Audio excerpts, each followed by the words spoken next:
देखो तुम्हारे न्यूमेरिकल चल रहे थे, 2 या 3 टाइप के न्यूमेरिकल देखे थे कि हम किस तरह से मैग्नेटिक फील्ड इंटेंसिटी निकाल सकते हैं। ठीक है, अब इसी में आगे बढ़ते हैं। देखो क्या करना है,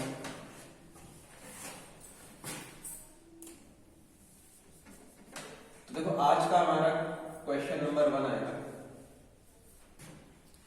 चलो मान लो हमारे पास एक वायर इस तरह से आया और ये ऐसे चला था, ये मान लो हमारे पास ऐसे आ गया। देखो ये एक स्ट्रेट पोर्शन, ये सर्कुलर पोर्शन और ये फिर स्ट्रेट पोर्शन। चलो मान लेते हैं करंट कितनी है हमारे पास, आई। अब देखो ये पूछा गया है कि अगर तुम इसको यहां से ऐसे मिला दो, ठीक है, तो यहां पर हमारे पास एक पॉइंट आएगा O, यहां पर तुम्हें मैग्नेटिक फील्ड इंटेंसिटी निकालनी है। इतनी बात है। चलो देखो तुम्हारा काम आसान कर देते हैं थोड़ा।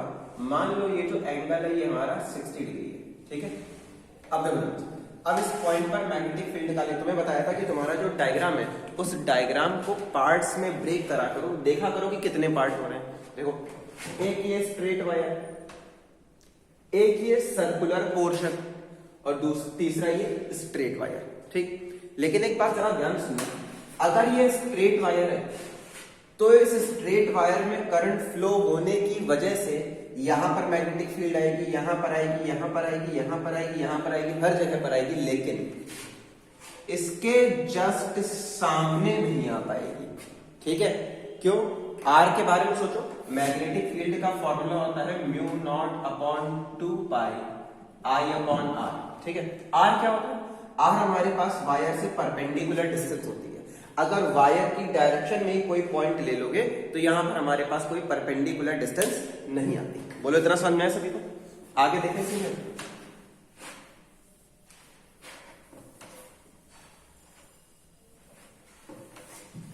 तो देखो बिल्कुल यही चीज हमारे पास यहां पर बन रही है। अब ये हमारे पास एक स्ट्रेट वायर है, इस स्ट्रेट वायर के जस्ट सामने पॉइंट O है। तो यहां पर जरा समझना, इस वायर से यहां पर मैग्नेटिक फील्ड 0, इस स्ट्रेट वायर से पॉइंट O पर मैग्नेटिक फील्ड 0। तो अब बचा क्या हमारे पास? अब हमारे पास एक सर्कुलर पोर्शन बचता है। तो देखो यहाँ पे कुछ डाटा और दे देते हैं। मान लो ये जो डिस्टेंस है ये हमारे पास r है। अच्छा ये डिस्टेंस r मतलब ये किसका काम करेगा? ये रेडियस का तो काम करेगा। तो जो अगर ये सर्कल पूरा कर दिया जाए तो ये क्या हो गया हमारे पास? रेडियस।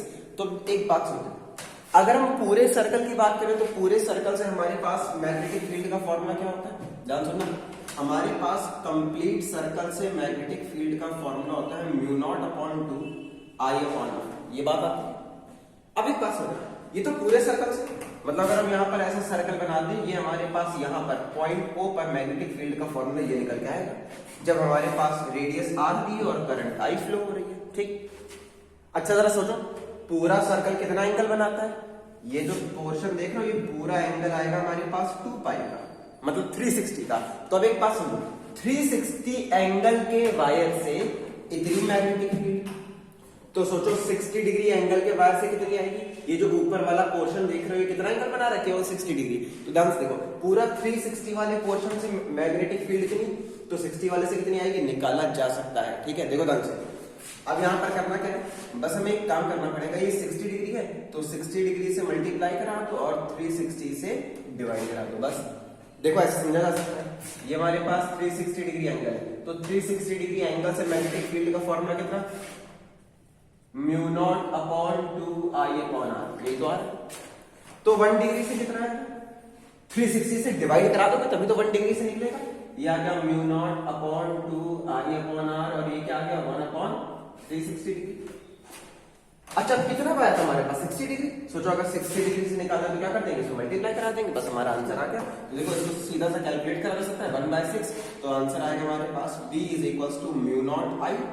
अच्छा 2 और 6 कितना हो गया हमारे पास? 12 R। ये हमारे पास आ गई मैग्नेटिक फील्ड एट पॉइंट 2। बोले इतनी बात क्लियर यहाँ पे? अब देखो इसी में दूसरा क्वेश्चन लेके चलते हैं। देखो एक तो तुमने यहाँ पर देख लिया, ठीक है। अब यहाँ पर 2 अलग अलग टाइप के क्वेश्चन आते हैं जिसमें हम नॉर्मल एंगल नहीं लेंगे, मतलब यहाँ पर वैल्यू में एंगल नहीं लेंगे, हम एंगल अल्फा ले लेंगे। क्यों? जब अल्फा लेते हैं तो थोड़ा कंफ्यूजन बढ़ जाता है। देखते हैं यहाँ पे क्या, ध्यान रखना अल्फा पे 2 तरह के क्वेश्चन आते हैं। बस अभी 5 मिनट में दोनों तरह के क्वेश्चन कवर हो जाएंगे। अगर उनमें से एक भी आएगा तो तुम वहां पे सही कर ले जाओगे।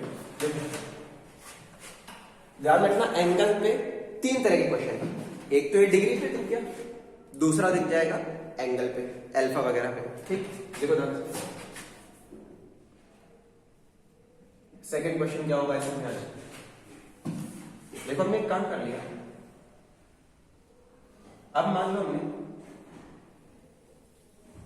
एक ये सर्कल लिया, वही आर रेडियस का, इसका ये नीचे से थोड़ा सा पोर्शन हटा दिया, ठीक है, और ये मान लिया कि ये जो पोर्शन है हमारे पास, ये यहां पर अल्फा एंगल बना रहा है। बोलो इतनी बात क्लियर। अब सोचो वायर क्या है, वायर हमारे पास ये इतना ही है। अच्छा एक काम कर लेते हैं, इसको डॉटेड करो, ये हमारे पास कोई कंप्लीट वायर नहीं है, ठीक है। देखो वायर सिर्फ इतना है, यहां से लेकर के यहां तक का सिर्फ इतना वायर है। बोलो इतनी बात समझ में आ रही कि नहीं आ रही है? यहां पर हमारे पास करंट आई है, ये हमारे पास यहां से करंट आई है। बोलो इतना क्लियर। केवल इतना स्ट्रक्चर है हमारे पास, और हमारा वायर यहां से शुरू होकर के यहां तक आया है। ये हमारे पास पॉइंट O है, इस पॉइंट O पर हमें मैग्नेटिक फील्ड की इंटेंसिटी निकालनी है। चलो देखते हैं कैसे निकलेगी। देखो अगर पूरे सर्कल की बात करी जाए तो पूरे सर्कल से हमारे पास ये रेडियस आ रहा है, पूरे सर्कल से फॉर्मूला होता है म्यू नॉट आई अपॉन 2r, ठीक है। लेकिन हमें कितना पोर्शन देखना है, ध्यान सुनो। अब हमने ये नीचे वाला पोर्शन क्या करा, हटा दिया। कितना एंगल हटा दिया, अल्फा हटा दिया। अगर अल्फा हटा दिया तो सोचो ये जो बचा हुआ वायर है ये कितने एंगल का होगा। सोचो अगर सर्कल है, सर्कल पूरा सेंटर पे कितना एंगल बनाता है, 360। अगर इस 360 में से थोड़ा सा पोर्शन हटा दो तो कितना बचा, जो भी हटाया है उसको 360 से माइनस कर दो। तो यहां पर जो ये इधर एंगल देख रहे हो, ये जो एंगल दिख रहा है ये कितना हो गया हमारे पास, ये हो गया 360 माइनस अल्फा। बोलो ये बात समझ में आई है? इतना क्लियर हो रहा सभी को? चलो आगे देखो ध्यान से। मतलब यहां पर हमारे पास जो वायर है ये कितने एंगल पे वायर है, 360 माइनस अल्फा। तो ये आ गया हमारे पास 360 माइनस अल्फा, और अपॉन में क्या करना पड़ेगा, 360 से डिवाइड करना पड़ेगा। ये क्यों करना पड़ता है तो मैं बता चुके, यूनिटरी मेथड होता है जो बच्चों ने पढ़ते थे 5th-6th क्लास में, ठीक है। क्या करना है, टोटल से डिवाइड करा दो 360, और जितना एंगल बन रहा है उतने एंगल से मल्टीप्लाई करा दो। ये हमारे पास आंसर आ गया। बोलो इतनी बात क्लियर, बस ज्यादा कुछ नहीं करना, ये आंसर। अगर आंसर मान लो ऑब्जेक्टिव पेपर है, ऑब्जेक्टिव पेपर में हो सकता है डिग्री में ना दिया हो, रेडियन में दिया हो, तो पाई में लिख देना। पाई में आएगा 2 पाई माइनस अल्फा, और नीचे क्या आ जाएगा हमारे पास 2 पाई। और ध्यान रखना ज्यादातर चांसेस है कि तुम्हें पाई में एंगल दिया रहेगा, तो यहां पर आ जाएगा हमारे पास म्यू नॉट आई, अपॉन में आ गया 2r, यहां पर आएगा हमारे पास 2 पाई माइनस अल्फा, और अपॉन में क्या आ जाएगा हमारे पास 2 पाई। बोलो इतनी बात समझ में सभी को, इतना क्लियर हो सभी को? चलो आगे देखते हैं।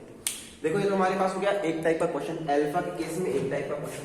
अच्छा इसी में एक दूसरी टाइप का क्वेश्चन आता है, देखो वो जरा आसान है, उसमें तुम्हें कुछ ज्यादा सोचना नहीं। अब हमारे पास सर्कल दिया हुआ है, ठीक है, हमने यहां पर बिल्कुल वैसे ही एक छोटा सा पोर्शन हटा दिया, लेकिन अब जो पोर्शन बचा हुआ है, ठीक है, ये पोर्शन हमारे पास अल्फा एंगल बना रहा है, ठीक है। रेडियस आर है और ये करंट हमारे पास आई है। अब तो ज्यादा सोचना ही नहीं, जो वायर ये देख रहे हो वो वायर एंगल कितना बना रहा है सेंटर पे, अल्फा।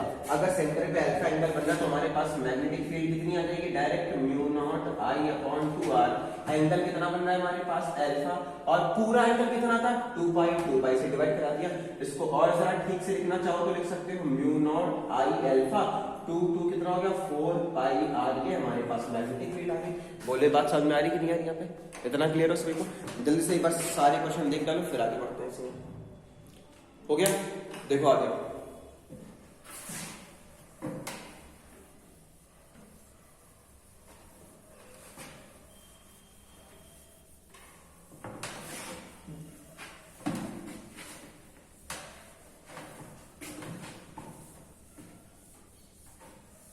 अब देखो इजी नोट्स में कुछ क्वेश्चंस पूछे गए थे, ठीक है, वो क्वेश्चन जरा देख लो क्या क्या है।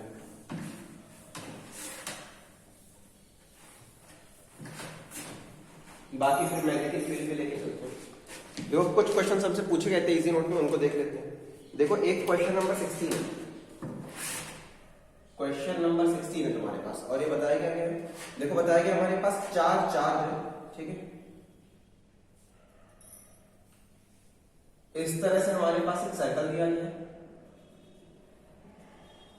इसमें बताया जा रहा है हमारे पास 4 चार्ज है, आ गया A, B, C और D, ठीक है। यहां पर हमारे पास दे रखा है -q, यहां पर है -q, ये दिया हुआ है हमारे पास +q, ठीक है, और ये भी दिया हुआ है +q। अब यहाँ पर ये पॉइंट O है, ठीक है, और ये जो पॉइंट है, पॉइंट पर हमने रखा हुआ है कैपिटल Q चार्ज, सेंटर पे रखा है कैपिटल Q चार्ज, इसकी रेडियस R दे रखी है, ठीक है। तो अब पूछा गया है find the value of force acting on the charge capital Q, ठीक है। देखो क्वेश्चन नंबर 16 है तुम्हारे इजी नोट्स का, ठीक। क्या बोला गया, find the value of force acting on the charge capital Q, capital Q पर लगने वाले फोर्स को बताना है। अब देखो यहाँ पर हमारे पास टोटल 1 2 3 4 चार्जेस हैं, तो फोर्स कितना आएगा, 4 आएंगे। अच्छा ध्यान सुनना, यहाँ पर F1 F2 F3 F4 इन सभी की न्यूमेरिकल वैल्यू बदलने ही नहीं वाली। क्यों, सोचो फोर्स डिपेंड किस पर करता है, फोर्स डिपेंड करता है Q1 Q2 पे और R स्क्वायर पे। Q1 Q2 मतलब 2 चार्ज, सोचो। अब कैपिटल Q पर फोर्स कौन लगाएगा, ये वाला स्मॉल q, ये वाला स्मॉल q, ये वाला स्मॉल q, ये वाला स्मॉल q। हमें पता है जब फोर्स निकालते हैं, फोर्स का एक वेक्टर क्वांटिटी, तो हम यहाँ पर साइन को ध्यान में नहीं रखते, साइन से कोई लेना देना नहीं होता, क्योंकि अगर साइन लगा दोगे तो डायरेक्शन चेंज करवा देगा। तो अब एक बात समझना, यहाँ पर जो फोर्स डिपेंड करेगा ये चार्जेस के प्रोडक्ट पे और डिस्टेंस पे डिपेंड करेगा। तो सोचो अगर कैपिटल Q पर ये वाला चार्ज फोर्स लगाएगा तो डिस्टेंस वही है, फिर चाहे ऊपर वाला चार्ज फोर्स लगा ले डिस्टेंस वही है। तो यहाँ पर चारों चार्ज सेम है और हमारे पास दूरियां बराबर है। तो सबसे पहले तो एक बात दिमाग में आनी चाहिए, इस पॉइंट चार्ज कैपिटल Q पर लगने वाले चारों फोर्सेस की वैल्यू बराबर है। ये बात समझ में से। तो देखो यहाँ पर सबसे पहले तो हमारे पास निकल करके आता है F1 बराबर होगा F2 के, ये F3 के बराबर होगा और ये F4। ध्यान सुनना, हमने कहीं वेक्टर नहीं लगाया, यहाँ पर हम सिर्फ न्यूमेरिकल वैल्यू की बात कर रहे हैं, ठीक। चलो देखो न्यूमेरिकल वैल्यू बराबर होंगी, और क्या होगी न्यूमेरिकल वैल्यू की, ये आ गया 1/4 pi epsilon Q1 Q2 upon R square. Q1 क्या होगा कैपिटल Q, Q2 क्या होगा स्मॉल q, इनके बीच में दूरी कितनी है R, ये हो गया हमारे पास R स्क्वायर। बोलो कितनी बात है, ये हमारे पास चारों फोर्स आ गए। लेकिन एक सबसे जरूरी बात, हमें चारों फोर्सेस की डायरेक्शन देखनी है। देखो ना, ये जो बीच में प्लस Q देख रहे हो, अगर कोई साइन नहीं दिया गया है तो मतलब पॉजिटिव है, अगर नेगेटिव बता देते तो हम नेगेटिव मानते, अगर कोई साइन नहीं दिया गया तो पॉजिटिव। तो सोचो फोर्सेस की डायरेक्शन कैसे कैसे आएंगे, ये पॉजिटिव, ये क्या करेगा रिपल। चलो मान लिया हमारे पास अच्छा डी है, तो मान लो A से लगेगा F1, B से लगेगा F2, C से लगेगा F3, D से लगेगा F4। तो ये हमारे पास डायरेक्शन आ गई F4 की। अब देखो यहाँ पे C पॉजिटिव, पॉजिटिव से ऊपर की तरफ चार्ज, तो ये लग गया हमारे पास F3। B नेगेटिव, नेगेटिव क्या करेगा अट्रैक्ट करेगा, तो यहाँ पर B है ना, तो ये आ गया हमारे पास F2। अच्छा A नेगेटिव, नेगेटिव पॉजिटिव को अट्रैक्ट करेगा, तो यहाँ पर ऊपर की तरफ क्या आ गया हमारे पास फोर्स F1। बोलो ये बात समझ में आती। तो यहाँ पर हमारे पास F1 F3 सेम डायरेक्शन में है और F2 और F4 सेम डायरेक्शन में है। तो अगर इसको सॉल्व करना चाहो तो कैसे सॉल्व करोगे, F1 F3 ऐड कर दो, F2 और F4 ऐड कर दो। तो देखो अब यहाँ पर हमारे पास निकल करके आता है, यहाँ पर मान लिया F5 क्या होगा हमारे पास, अगर हम यहाँ पर F1 और F3 को ऐड करें तो ऊपर वाली डायरेक्शन में हमारे पास कौन सा फोर्स जाएगा, F5 हो जाएगा कि नहीं हो जाएगा। सोचो जरा ध्यान से, अगर F1 और F3 को ऐड कर दो तो ऊपर वाली डायरेक्शन में कौन सा फोर्स आ गया F5 आएगा। तो जरा देखो क्या करना है, F1 की वैल्यू भी यही है, F3 की वैल्यू भी यही है, उठा के लगा। अच्छा देखो अगर इसको तुम दो बार जोड़ो या फिर डायरेक्ट 2 का मल्टीप्लाई करा लो, तो डायरेक्ट करा ले यहाँ पे। चलो देखो कराते हैं, डायरेक्ट यहाँ पे 2 का मल्टीप्लाई कराते हैं, तो यहाँ पर क्या हो जाएगा 2/2 पाई 4 pi epsilon not small q capital Q upon R square. बोलो यहाँ तक कोई परेशानी किसी को। ध्यान सुनो, हमें F1 और F3 ऐड करना है, इसको 2 बार ऐड करो दिस प्लस फिर यही लिख दो, या फिर इसमें 2 का मल्टीप्लाई करा लो, बच्चों वाली बात है, ठीक है। अब देखो यहाँ पर हमारे पास 2 से 2 कैंसिल हो गया, नीचे क्या बचेगा 2, तो यहाँ क्या 1/2 पाई एप्सिलॉन नॉट, ये आ गया small q capital Q upon R square, ये आ गया हमारे पास F5। ये इक्वेशन नंबर 1 आ गई। अब इसी तरह जरा सोचो F2 और F4 सेम डायरेक्शन में, अगर ये सेम डायरेक्शन में तो ये जोड़ के क्या दे देंगे हमारे पास F6 दे देंगे। तो अब यहाँ पर एक बात समझना, यहाँ पर हमारे पास F6 की वैल्यू आएगी, कैसे आ जाएगी F2 प्लस F4। अच्छा इसमें भी यही बात है, इसी को तो 2 बार जोड़ना, तो 2 का मल्टीप्लाई डायरेक्ट करा दो, तो यहाँ पर आ जाएगा हमारे पास 2/4 pi epsilon not small q capital Q upon R square. 2 से 2 कैंसिल कर दो तो क्या बचा हमारे पास, फिर एक 2 बचा। तो देखो यहाँ पर हमारे पास F6 की वैल्यू आ गई 1/2, ठीक। ये आ गया हमारे पास 1/2 pi epsilon not small q capital Q upon R square, ठीक है। ये हमारे पास इक्वेशन नंबर 2 आ गई। ध्यान से देखो, एक इक्वेशन नंबर 1 ये दिख रही है और ये हमारे पास इक्वेशन नंबर 2 ये दिख रही है। अब हमें इन दोनों का रिजल्टेंट निकालना है। देखो जरा डायग्राम में हमारे पास डायरेक्शन कैसी है, F5 और F6 दोनों एक दूसरे के परपेंडिकुलर है। अगर दोनों एक दूसरे के परपेंडिकुलर है तो इनका रिजल्टेंट कैसा आएगा, पाइथागोरस से। तो यहां पर हमारे पास आ गया resultant of F5 and F6। तो यहां पर हमारे पास फाइनल फोर्स F कैसे आएगा, ये आ गया हमारे पास F5 square plus F6 square. बोलो इतना समझ में नहीं है। अब एक बात समझो, चाहे F5 ले चाहे F6 ले लो, दोनों बराबर, ठीक है। अगर दोनों बराबर तो एक काम कर लेते हैं, लेट अगर F5 और F6 बराबर है तो हमने इसको कुछ F डैश मान लिया, ठीक है।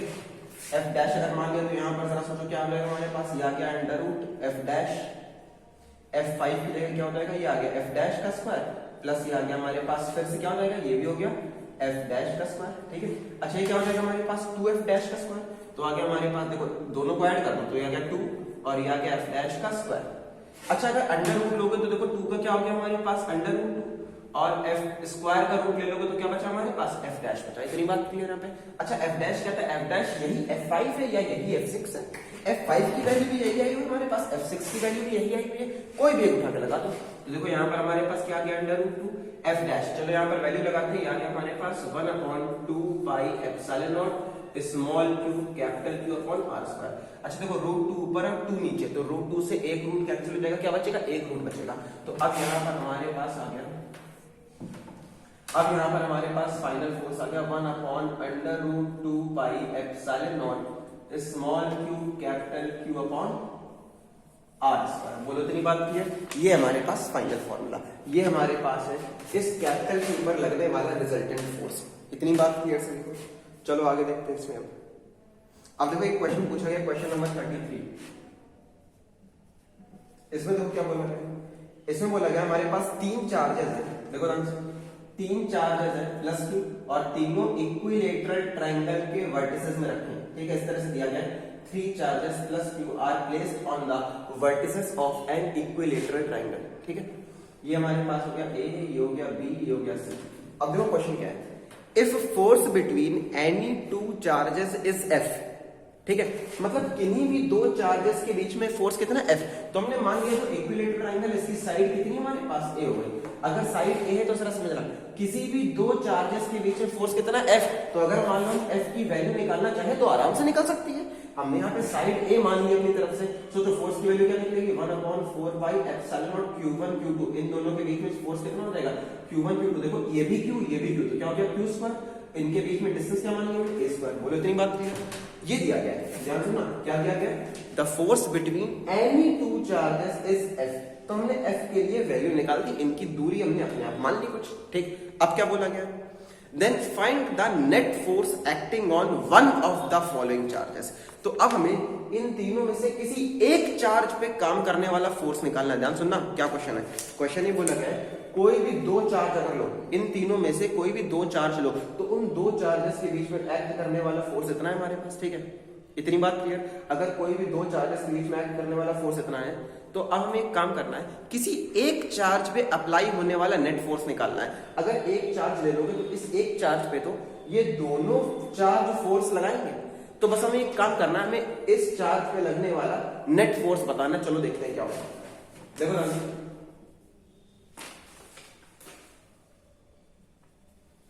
अब देखो, अच्छा दोनों हमारे पास फोर्स लगाएंगे, ये पॉजिटिव ऊपर वाले पॉजिटिव, तो पॉजिटिव क्या करते हैं, रिपल करते हैं। यहाँ पर पॉजिटिव क्या करेंगे, रिपल करेंगे। तो एक बात सुनो, इसको थोड़ा सा नीचे लिख देते हैं प्लस Q। अब ये पॉजिटिव क्या करेगा, ये हमारे पास इसको रिपल कर देगा, तो यहाँ पर हमारे पास फोर्स लग गया F1, ठीक है। अच्छा ये पॉजिटिव क्या करेगा, ये पॉजिटिव इसको रिपल कर देगा, यहाँ पर फोर्स लग गया F2। इतनी बात क्लियर। तो अब सोचो इस चार्ज पर लगने वाला नेट फोर्स निकालना। नेट फोर्स कैसे निकलेगा, अगर इन दोनों का रिजल्टेंट निकाल दे तो आ गया नेट फोर्स। अच्छा रिजल्टेंट निकालने के लिए किसकी जरूरत पड़ती है, 2 वेक्टर और उनके बीच के एंगल की। एंगल आराम से निकल सकता है। सोचो ये इक्विलेटरल ट्रायंगल है, तो ये अगर 60 है तो ये ऊपर वाला भी तो 60 होगा। बोलो बात समझ में आ रही कि नहीं आ रही यहाँ पे।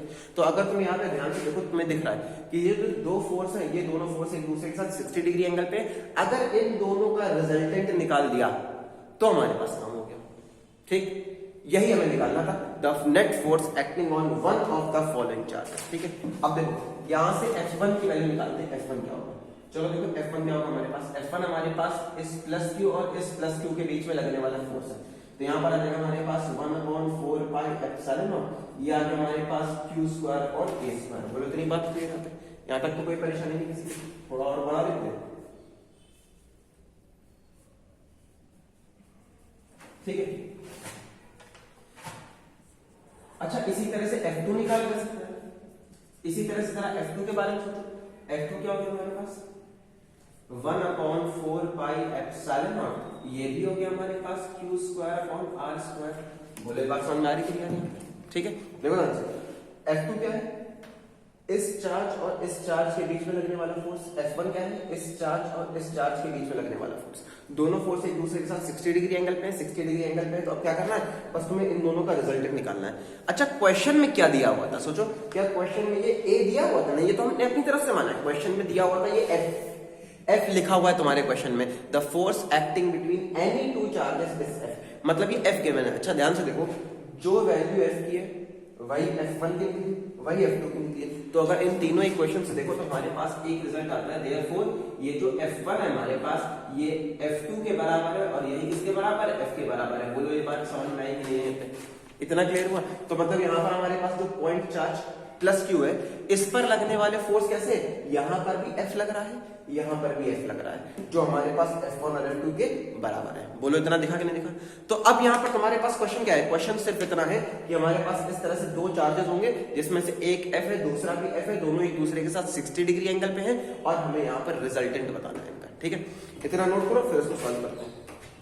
देखो जल्दी से, इतना हो गया? देखो आगे देखते हैं।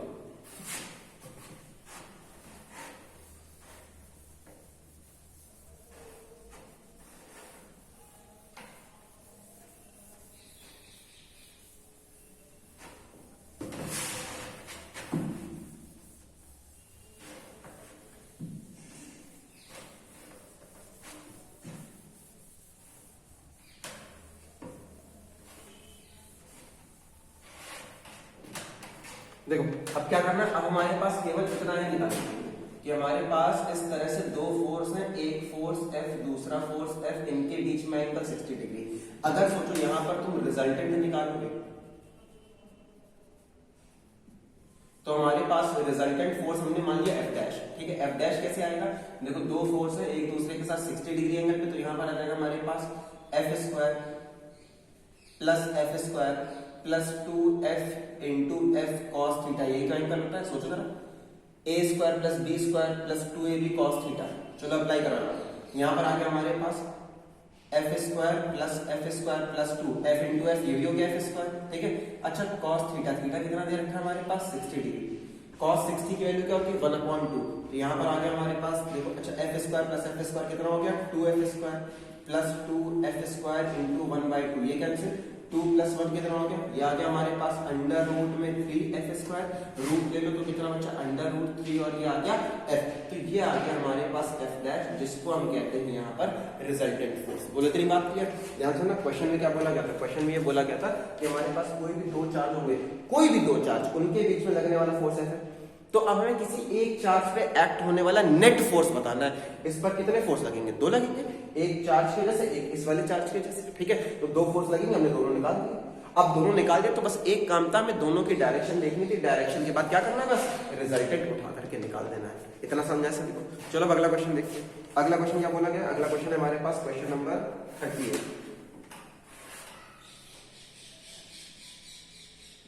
देखो क्वेश्चन नंबर 38 में क्या बोला गया, यहां पर बोला गया हमारे पास दो चार्जेस हैं, एक है कैपिटल Q, दूसरा है माइनस का 2 कैपिटल Q। देखो इस तरह से दिया है हमारे पास, यहाँ पर दो चार्जेस हैं, एक दिया गया है कैपिटल Q और एक दिया गया है माइनस का 2 कैपिटल Q। ठीक है, अब देखो क्या है, ठीक है, देखो if the electric field intensity on the point charge capital Q is E। ध्यान सुनना, यहां पर हमारे पास जो इलेक्ट्रिक फील्ड इंटेंसिटी है वो E दे रखी है। चलो मान लेते हैं इनके बीच में डिस्टेंस कितनी है हमारे पास R। ठीक है, तो अब पूछा गया है find the electric field intensity on the charge -2Q। यहां पर इलेक्ट्रिक फील्ड इंटेंसिटी निकालनी है। बोलो इतनी बात क्लियर? अच्छा दिख नहीं रहा,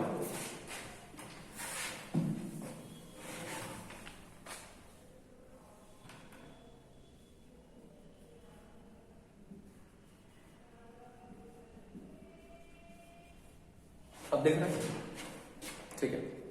देखो यहाँ पर बोला गया कि अगर हमारे पास यहाँ पे चार्ज प्लस क्यू है तो प्लस क्यू पे हमें इलेक्ट्रिक फील्ड इंटेंसिटी इतनी दिख रही है। अब हमको यहाँ पे माइनस क्यू पे इलेक्ट्रिक फील्ड माइनस 2 क्यू पे इलेक्ट्रिक फील्ड इंटेंसिटी निकालनी है। कैसे निकालेंगे जरा समझना, सोचो। यहाँ पर इलेक्ट्रिक फील्ड इंटेंसिटी आ गई किसकी वजह से? माइनस 2 क्यू की वजह से। भैया जो माइनस 2 क्यू है वही तो यहाँ पर इलेक्ट्रिक फील्ड इंटेंसिटी क्रिएट करा रहा होगा। चलो जरा देखते हैं क्या होगा।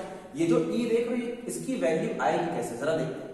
देखो अभी जो इलेक्ट्रिक फील्ड है यहाँ पर वेक्टर ले लो, ठीक है। ये जो इलेक्ट्रिक फील्ड है, इलेक्ट्रिक फील्ड की वैल्यू आती है 1/4 pi epsilon not q upon r square. यहां पर इलेक्ट्रिक फील्ड आएगी इस माइनस 2q की वजह से, तो यहां पर आ गया हमारे पास 2q और अपॉन में क्या हो जाएगा r स्क्वायर। ध्यान सुनना, हम यहां पर वेक्टर क्वांटिटी निकालते समय साइन यूज नहीं करते। चलो आगे देखो, इतनी बात क्लियर है। यहाँ ये हमारे पास पहला रिजल्ट है।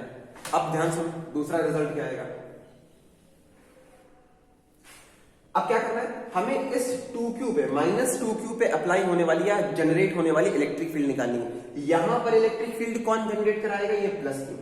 भैया ध्यान सुनना, अगर कोई चार्ज है तो ये चार्ज r डिस्टेंस पर तो इलेक्ट्रिक फील्ड जनरेट करा सकता है, लेकिन अगर कोई चार्ज है तो वो इसी पॉइंट पर कोई इलेक्ट्रिक फील्ड नहीं जनरेट कराएगा। इलेक्ट्रिक फील्ड के लिए क्या होना जरूरी है?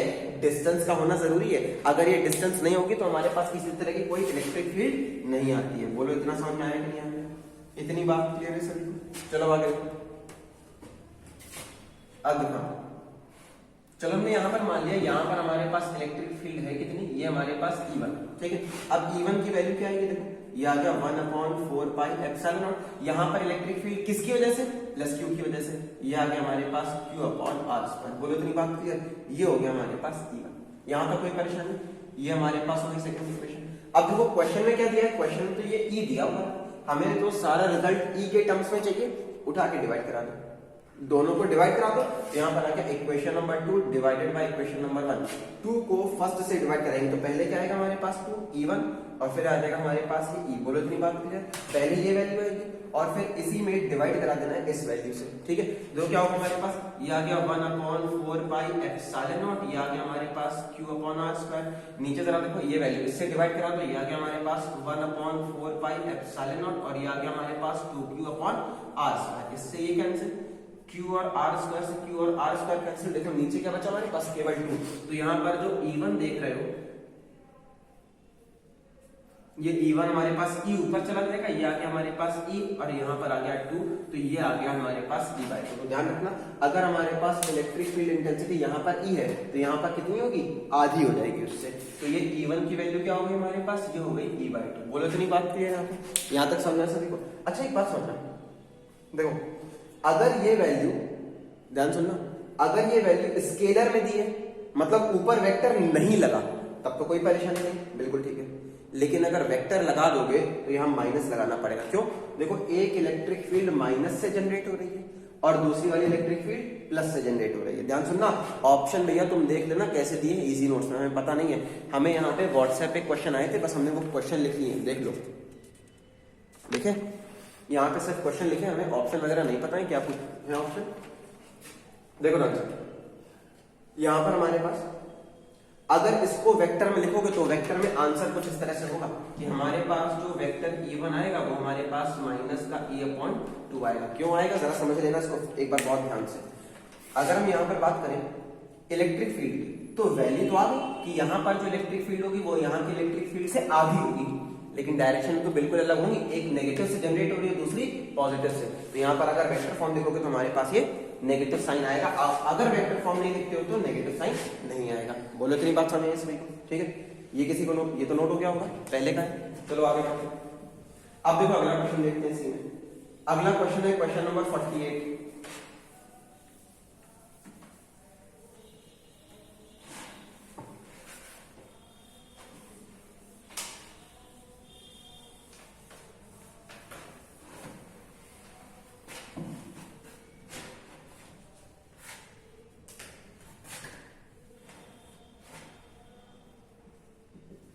क्वेश्चन नंबर 14 क्या बोला गया? क्वेश्चन में बोला गया कि हमारे पास एक पोटेंशियल फील्ड है, ऐसे बोला गया there is a potential field V is equals to minus का kxy। जिस पोटेंशियल फील्ड को हम डिफाइन कैसे कर रहे हैं, इस तरह से डिफाइन कर रहे हैं। अब बोला क्या है, deduce that the electric field intensity at a distance r from the origin varies as. अब ध्यान सुनना, यहां पर बोला गया हमारे पास कि मान लो हमारे पास इस तरह से कार्टेशियन फॉर्म, ठीक है, ये हमारे पास ओरिजिन। अब यहां बोला गया कि अगर हम इससे r डिस्टेंस पे कोई पॉइंट P ले लें, देखो अगर हम यहां से r डिस्टेंस पे कोई पॉइंट P ले लें तो भी बोला गया इस पॉइंट पर हमारे पास इलेक्ट्रिक फील्ड इंटेंसिटी किस तरह से वेरी करेगी। तो देखो यहां पे ये क्वेश्चन बढ़िया है, अभी तक जितने क्वेश्चन थे वो तो सब आसान थे, ये क्वेश्चन जरा बढ़िया है। अब देखो यहाँ पे इलेक्ट्रिक फील्ड निकालने का एक सीधा सा तरीका है, इलेक्ट्रिक फील्ड हमारे पास पोटेंशियल का नेगेटिव ग्रेडियंट होगी। चलो अप्लाई करते हैं। हमें इतना तो पता है कि हमारे पास जो इलेक्ट्रिक फील्ड आएगी वो माइनस का dv अपॉन dr होगी, ठीक है। अब एक बात समझ लो, ये r क्या होगा, देखो थोड़ा ध्यान से, देखो तुम्हें क्वेश्चन से ही निकालना पड़ेगा। इतना क्वेश्चन है, मेरे पास भी सिर्फ इतना क्वेश्चन है, अब तुम्हें यहीं से चीजें फाइंड आउट करनी है। ये बढ़िया लेवल का क्वेश्चन है, इस लेवल का क्वेश्चन तुम्हारे एग्जाम में लगभग नहीं आता, लेकिन सीखा करो इस तरह के क्वेश्चन। देखो अगर ये हमारे पास r दिया गया है, क्वेश्चन में x और y दिया गया है, तो क्या करें इसमें, तुम्हें तुरंत रिलेशन निकालना पड़ेगा r में और x y में रिलेशन। इसमें परपेंडिकुलर डालो तो क्या लगता है, x से दूरी x हो गई, y से दूरी y रहेगी हमारे पास। तो यहां से हमारे पास एक रिजल्ट तो आ गया r square is equals to x square plus y square, या डायरेक्ट r की वैल्यू निकालो, r क्या होता है हमारे पास under root x square plus y square. यहां तक क्लियर से देखो, ठीक है। अब देखो, अब यहां पर वैल्यू रखते हैं, लेकिन जरा समझना, हमें यहां पर v को डिफरेंशिएट करना है r के रिस्पेक्ट में। v x और y का फंक्शन है, अच्छा r भी तो x और y का फंक्शन दिखा कि नहीं दिखा। जैसे ही इतना दिख गया समझ लो क्वेश्चन हो गया। देखो ध्यान से, v x y का फंक्शन है, r भी x y का फंक्शन है। अगर ये x y के फंक्शन है तो हम यहाँ पार्शियल डेरिवेटिव लगा सकते कि नहीं लगा सकते। तो यहाँ पर जो d, देखो बेसिक फंडे हैं, ये तुम्हें मैथमेटिक्स के याद रखने पड़ेंगे। और ध्यान रखना, फिजिक्स का आधा पोर्शन तो अप्लाइड मैथमेटिक्स होता है, ठीक है। जितने फिजिकल कॉन्सेप्ट्स होते हैं हम उनको मैथमेटिकली अप्लाई करते हैं। अब ध्यान सुनो, ये तो मैथमेटिक्स में सीख चुके हो। अगर v x y का फंक्शन है, r भी x y का फंक्शन है, अब तुम v को r के रिस्पेक्ट में डिफरेंशिएट करोगे तो यहाँ पर क्या यूज होगा, पार्शियल डेरिवेटिव यूज होगा। देखो यहाँ पे ध्यान से, तो अब ये हो जाएगा हमारे पास डेवर v ओवर डेवर r। अब जो क्वेश्चन आसान हो गया, ये आ गया हमारे पास माइनस और ये आ गया डेवर ओवर डेवर आर। सोचो v की वैल्यू क्या है, v आ गया हमारे पास माइनस का kxy। बोलो इतनी बात क्लियर है, यहाँ तक कोई परेशानी किसी को। तो देखो अगर इसको सॉल्व करोगे तो क्या हो जाएगा, e is equals to minus minus plus k बाहर आ गया, k अगर बाहर आ गया तो अंदर क्या बचा, x को छोड़ दो, ये हो जाएगा डेवर y ओवर डेवर r, ठीक है, प्लस यहाँ पर y को छोड़ दो और ये हो गया डेवर x ओवर डेवर r। बोलो इतनी बात क्लियर। अच्छा एक बात बताओ, अगर तुम्हें r दिख रहा है तो तुम डेवर r ओवर डेवर x निकाल सकते हो। सोचो ध्यान से, अगर r दिख रहा है x और y के टर्म में तो डेवर r ओवर डेवर x निकाल सकते हो। इसको x के रिस्पेक्ट में पार्शियली डिफरेंशिएट कर दो। अगर डेवर r ओवर डेवर x निकाल दोगे और फिर उसको पलट दो, रेसिप्रोकल कर दो, तो क्या आ जाएगा, डेवर x ओवर डेवर r आ जाएगा कि नहीं आ जाएगा। बिल्कुल इसी तरह से यहां पर डेवर r ओवर डेवर y निकाल दो, फिर रेसिप्रोकल ले लो, तो डेवर y ओवर डेवर r आ जाएगा कि नहीं आ जाएगा। अब बताओ क्वेश्चन कनेक्ट हुआ तुमसे कि नहीं हुआ यहाँ पे, ठीक है। चलो इसको करते हैं, एक काम करो, ये कैलकुलेशन नोट करो फिर आगे बढ़ते हैं, यहां की कैलकुलेशन नोट करो फिर आगे बढ़ते हैं। हो गया, देखो आगे।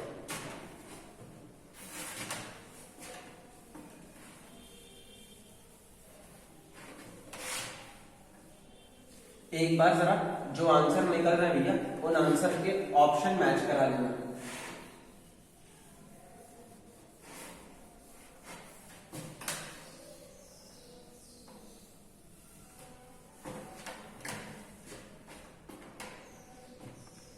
चलो ये डाल दो हमारे पास इक्वेशन नंबर 1। हम बस यहाँ पर अब वैल्यू निकालेंगे किसकी, डेवर y ओवर डेवर r की, डेवर x ओवर डेवर r की उठा के रखेंगे।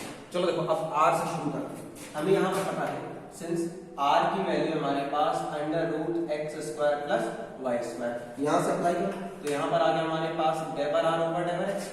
डिफरेंशिएट करो, थोड़ा डायरेक्ट करेंगे, देखो ये होता है हमारे पास 1/2 under root x square plus Y square, और x square plus Y square को एक्स के रिस्पेक्ट में डिफरेंशिएट कर दो, ये आ गया 2x प्लस 0। बोले बात क्लियर? सबको क्लियर है ना कि अगर अंडर रूट को डिफरेंशिएट करो तो हमारे पास 1 में आ जाता है, 2 आ जाता है। इतना तो क्लियर होगा सभी को। देखो हमारे पास 2 से 2 कैंसिल, तो हमारे पास यहाँ पर डेवर आर ओवर डेवर एक्स की वैल्यू आ गई x अपॉन, और ये आ गया हमारे पास अंडर रूट में X square plus Y square. ठीक है, अच्छा अंडर रूट में X square plus Y square ये है क्या? यही तो आर है हमारे पास। चलो जरा देखते हैं यहाँ पे। तो यहाँ पर हमारे पास आ गया since under root x square plus Y square, ये हमारे पास किसके बराबर है? आर के बराबर। उठा के रखो, तो यहाँ पर आ गया डेवर आर ओवर डेवर x is equal to x upon r. अच्छा चाहिए क्या? हमें चाहिए डेवर एक्स ओवर डेवर आर। पलट लो से, ठीक है, इसका रेसिप्रोकल कर लो, तो यहाँ पर आ गया हमारे पास देयरफॉर डेवर एक्स ओवर डेवर आर। ठीक है, ठीक, ये आर ऊपर चला जाएगा, ये आ गया आर और ये आ गया एक्स। अच्छा एक बात जरा ध्यान से देखो, यहाँ पर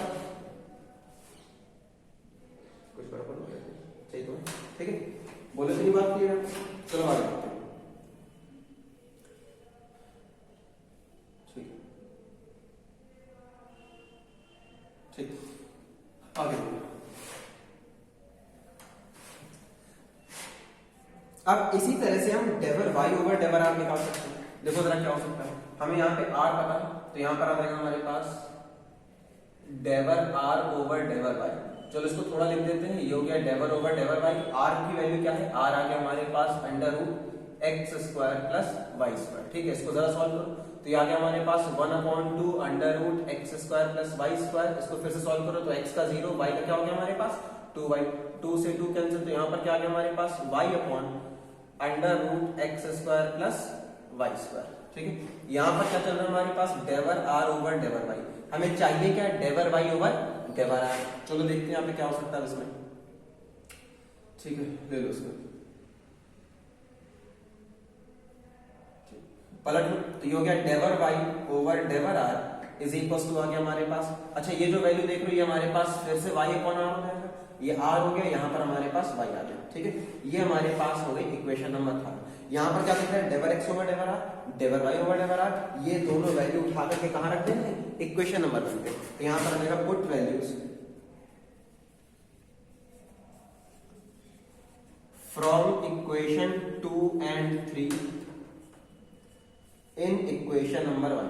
तो देखो हमारे पास यहाँ पर इलेक्ट्रिक फील्ड की वैल्यू क्या आ जाएगी? आ गया k हमारे पास। अच्छा यहाँ पर x बना हुआ है, ठीक है, तो यहाँ पर हमारे पास क्या है? डेवर y ओवर डेवर r। ठीक है, इसकी जगह आ गया हमारे पास r अपॉन y, तो ये आ गया हमारे पास r अपॉन y।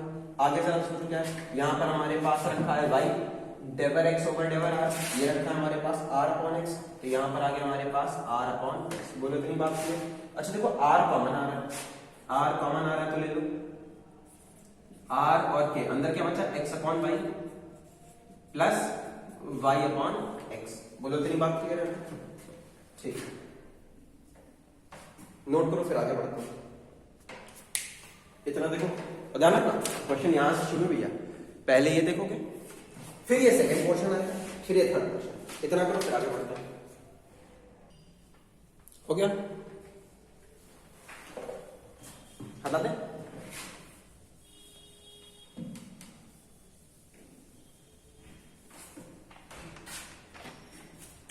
देखो यहां जरा एलसीएम लो, तो हमारे पास इलेक्ट्रिक फील्ड की वैल्यू आएगी, आ गया हमारे पास r के एलसीएम ले, तो यहाँ पर ऊपर आ गया x स्क्वायर, ये y इंटू y स्क्वायर, तो ये हमारे पास x square plus y square upon xy। ठीक है, अच्छा x square plus y square किसके बराबर है? वो r स्क्वायर के बराबर, तो ये आ जाएगा हमारे पास e is equal to r के, और ये आ गया r स्क्वायर अपॉन xy।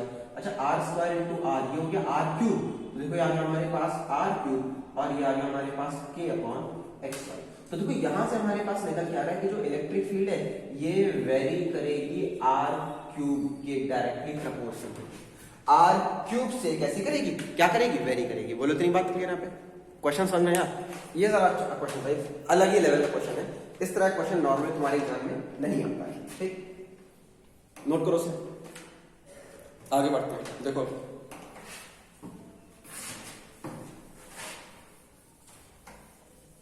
अब देखो एक क्वेश्चन और है, क्वेश्चन नंबर 51।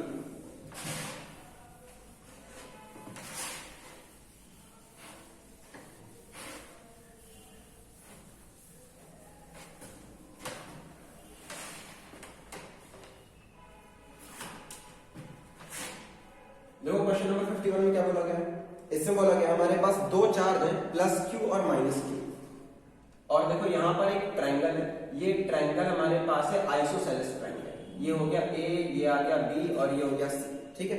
हमारे पास आइसोसेलेस ट्रायंगल है, इसमें दो चार्ज है प्लस क्यू और माइनस क्यू, यहाँ पर हमारे पास आ गया प्लस क्यू चार्ज और यहाँ पर आ गया हमारे पास माइनस क्यू चार्ज, इस तरह से बोला गया है। और ये आइसोसेलेस ट्रायंगल है और इसमें एक बात दी गई है डायग्राम में, देखो डायग्राम में गिवन है, ये दिया गया ए और ये आ गया बी और ये आ गया बी। अगर इस तरह से दिया गया तो जरा समझना, अगर तुम यहाँ पे कोई लाइन खींचते हो ये दो बराबर पार्ट में डिवाइड करती है परपेंडिकुलर, तो एक बात कंफर्म हो गई, ये लाइन और ये लाइन बराबर हो गई आपस में, ठीक है। मतलब ये हमारे पास आइसोसेलेस है, आइसोसेलेस है तो मतलब दो साइड बराबर होनी चाहिए, तो यहाँ पर क्वेश्चन के हिसाब से कौन बराबर है, ए बी और ए सी। क्यों बराबर है, ध्यान सुनना, जब यहाँ परपेंडिकुलर ड्रॉ करा तो ये बी और ये बी बराबर है, तो ये आइसोसेलेस की प्रॉपर्टी होती है कि अगर तुम यहाँ पे कोई परपेंडिकुलर ड्रॉ करोगे और वो साइड को बराबर बराबर पार्ट में डिवाइड कर रहा है, तो यहाँ पर जो ये दोनों साइड होंगी कैसे हो जाएंगी, ये इक्वल हो जाएंगी, ठीक है। ये प्लस क्यू हो गया और ये माइनस क्यू हो गया, बोले तरह समझ आएगी। अब आगे देखते हैं, अब यहाँ क्या बोला गया, ये हमारे पास पॉइंट ए है, तुम्हें पॉइंट ए पर पोटेंशियल बताना है, ठीक है। अच्छा पोटेंशियल किसकी वजह से आएगा, प्लस क्यू की वजह से, माइनस क्यू की वजह से। एक बात सोचो, अगर ये ए है ये बी है, तो ये वाली साइड कैसी हो जाएगी, अंडर रूट ए स्क्वायर प्लस बी स्क्वायर हो जाएगी।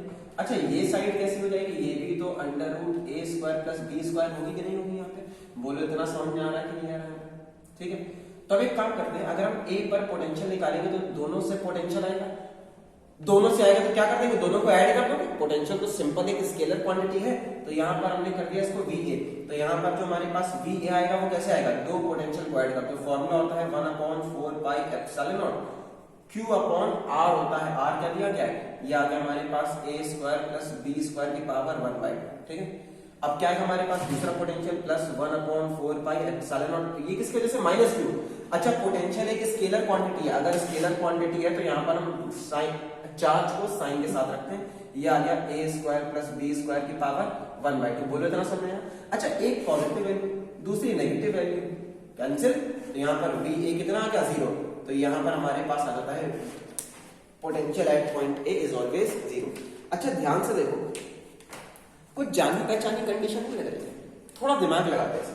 देखो अगर हम एक डाइपोल लेते हैं प्लस क्यू माइनस क्यू, और डाइपोल का हम ब्रॉड साइड ऑन पोजीशन देखें, ब्रॉड साइड मतलब इसका परपेंडिकुलर बाइसेक्टर कर दो, और इस पोजीशन पे तुम यहां पर देखो, ब्रॉड साइड ऑन पोजीशन पे अगर कहीं पॉइंट होगा तो वहां पर पोटेंशियल कितना होता है, 0, कहीं पर भी ले लो जहां तुम्हारा मन है, यहां पोटेंशियल हमेशा 0 रहता है। देखो बिल्कुल वही केस तो है, परपेंडिकुलर बाइसेक्टर है, वहां पे तुम कोई पॉइंट ले लो इस लाइन पे, कहीं पर भी ले लो, हमेशा 0 आएगा, ठीक है। बोलो इतनी बात समझ सभी को, यहां तक क्लियर हुआ, नोट करो से, हो गया। चलो